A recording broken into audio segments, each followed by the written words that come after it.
एक गांव में पृथ्वीराज नाम का एक आदमी रहता था। उनका गांव शहर से 50 मील दूर था। हर हफ्ते वो शहर पशुओं के मेले में जाता था। क्यों भाई, ये भैंसा कितने का है? 1 लाख। अरे 1 लाख? क्यों भाई, ये दूध देती है या गला हुआ सोना?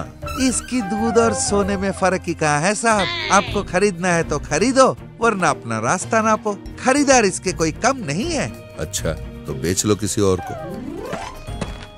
हाँ जाओ जाओ। चलो बाबा, अब एक चाय पीना पड़ेगा।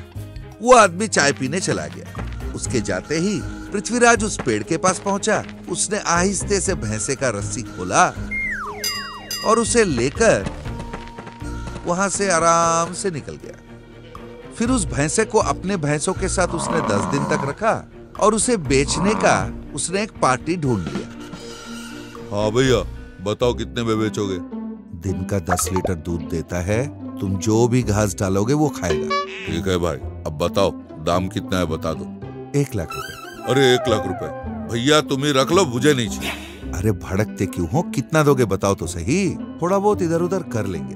देखो भैया, मैं 2-4 बातें नहीं करूंगा, एक ही बात करूंगा। 75,000 रुपए दूंगा। अरे इतना कम करोगे? चलो ठीक है, तुम बहुत दूर से आए हो इसलिए दिए देता हूँ। लो, इसे ले जाओ। पृथ्वीराज बड़ा खुश होकर पैसे गिन रहा था। 75,000 का मुनाफा हुआ है। यही पृथ्वीराज का धंधा था। हर हफ्ते वो पशु मेला में जाता था। वह कोई ना कोई पशु चुराकर उसे लाकर अपने यहाँ 10-15 दिन के लिए रख लेता था, फिर बेच देता था।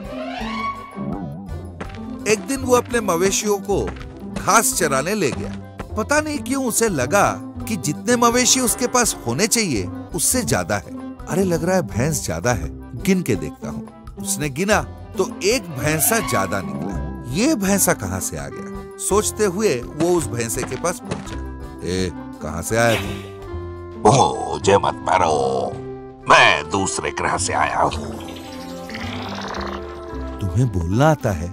हाँ, हमारे ग्रह में सारे जानवर बोलते हैं। वहाँ घास नहीं बचा तो चरने यहाँ आ गया। क्या तुम्हारे ग्रह में घास नहीं है तो यहाँ आ गए? आए कैसे? उड़ के आए क्या? हाँ, देखो मेरे पंख भी हैं। पंख देखने के बाद पृथ्वीराज को उस भैंसे पे भरोसा हुआ। आज तो मेरा दिन अच्छा जा रहा है। इस उड़ने वाले भैंसे को बेचूंगा तो मैं तो माला माल हो जाऊंगा भैया। हाँ, अरे भैया, अपने यहाँ एक जू पार्क तो है ही, उन्हें इसे बेच आऊंगा तो बहुत पैसे मिलेंगे। कल ही इसे बेच आता हूँ। अच्छा सुनो, तुम ही आए हो, मेरे भाग खुल गए।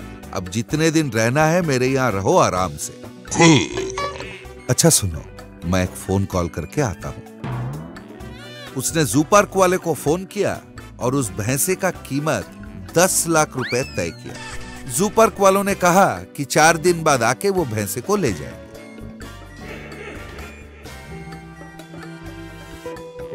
एक दिन सारे जानवर मैदान में घास चर रहे थे।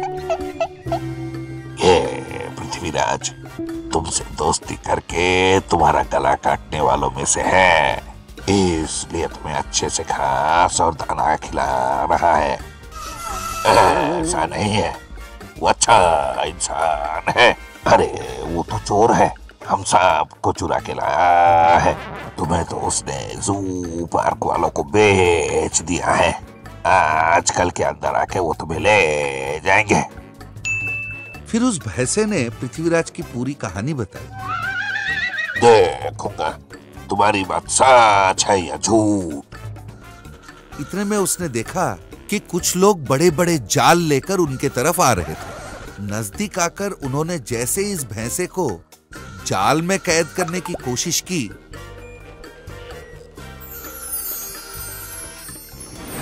वो बहुत दूर उड़ गया।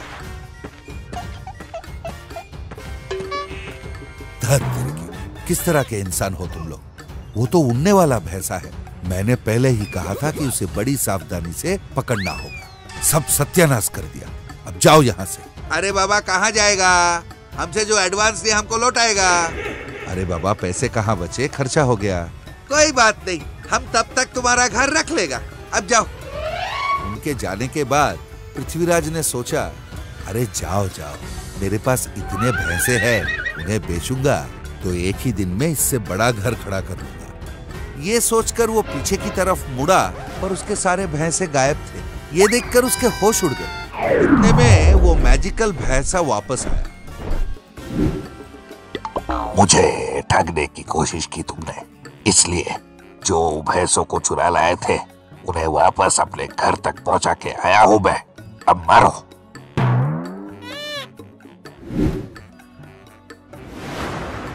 ये सुनकर बेचारा पृथ्वीराज हक्का बक्का रह गया।